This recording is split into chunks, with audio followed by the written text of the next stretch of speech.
BJP में शामिल होंगे अतीक अहमद। योगी और मोदी की हरी झंडी मिली तो यूपी में आएगा भूचाल। माफिया डॉन अतीक अहमद के बयान से बीजेपी नेता हैरान। इस समय जेल में बंद हैं पूर्व सांसद अतीक अहमद। पूर्वांचल में अतीक अहमद का जलवा कहें या खौफ कम जरूर हुआ है, लेकिन ये अभी भी कायम है। 2017 से पहले इलाहाबाद, फूलपुर सहित कई संसदीय सीटों पर परिणाम अतीक अहमद तय करते थे। उनके इशारे पर किसी भी प्रत्याशी की हार जीत में और जीत हार में बदल जाती थी। लेकिन जैसे ही प्रदेश में योगी सरकार बनी, उनके बाद से ही अतीक अहमद के बुरे दिन शुरू हो गए। अब वो अपना अधिकांश समय जेल में ही बिता रहे हैं। ये भी कह सकते हैं अब जेल ही उनका परमानेंट ठिकाना बन गई है। अतीक पर दर्जनों केस दर्ज हैं और उनकी सुनवाई तेजी से हो रही है। योगी सरकार ने उनकी करोड़ों की दुकानें, मकान और जमीन की कुर्की करा दी है। सहयोगियों पर शिकंजा कस दिया है। अतीक की ही करीब 1,500 करोड़ रुपए की प्रॉपर्टी जब्त हो चुकी है। इसके बावजूद अतीक इस समय योगी सरकार का गुणगान कर रहे हैं। अतीक अहमद पर कई केस चल रहे हैं। इसमें से एक केस बीएसपी के विधायक राजूपाल की जान लेने का भी है। 2005 का मामला है। अतीक इस केस में मुख्य आरोपी हैं। कोर्ट में तारीख थी। अतीक को पुलिस की सुरक्षा में लाया गया था। कोर्ट परिसर में ही अतीक से सवाल किया गया कि योगी आदित्यनाथ की सरकार आपसे बदला ले रही है। इस सरकार को लेकर आपके क्या विचार हैं? अतीक ने जो जवाब दिया वो हैरान करने वाला था। योगी सरकार अतीक पर सख्त कार्रवाई कर रही है, जबकि अतीक योगी को लेकर नरम दिख रहे हैं।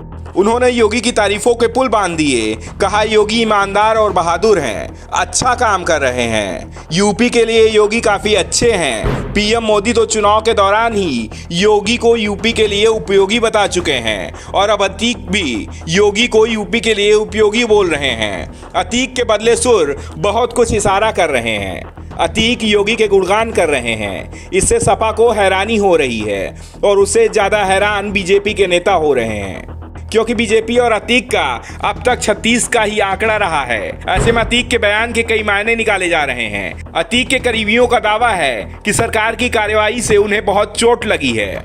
करोड़ों का साम्राज्य तबाह हो गया है। अतीक ने कभी भी योगी से दुश्मनी नहीं की थी, फिर भी वो योगी सरकार के निशाने पर आ गए हैं। अतीक के करीबी बीजेपी में शामिल होने को तैयार हैं। अगर बीजेपी की ओर पॉजिटिव संकेत मिले तो अतीक भी बीजेपी को लेकर मन बदल सकते हैं। इसके लिए उन्होंने योगी की तारीफ में बयान दिया है। वैसे अतीक ने बीजेपी में शामिल होने का कोई संकेत तो नहीं दिया है, लेकिन अतीक के समर्थकों की माने तो मौका मिलेगा तो इस पर विचार को तैयार हैं।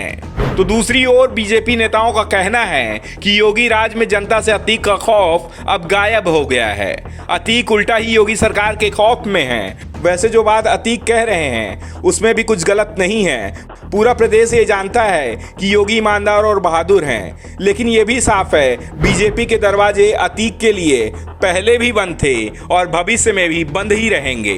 बीजेपी में किसी माफिया के लिए कोई जगह नहीं है। ऐसे में सवाल उठ रहे हैं कि आखिर अतीक के योगी सरकार की इस तारीफ के पीछे रणनीति क्या है, क्योंकि अतीक को भी इस बात का एहसास है कि योगी सरकार अभी 6 महीने में ही आई है। इसलिए अगले 4-4.5 साल तक प्रदेश में सत्ता परिवर्तन की कोई संभावना नहीं है और योगी सरकार की कार्यवाही इसी तरह अतीक और उनके सहयोगियों पर चलती रही तो उनका जो बचा खुचा दबदबा है वो भी खत्म हो जाएगा। Bureau report, the such India.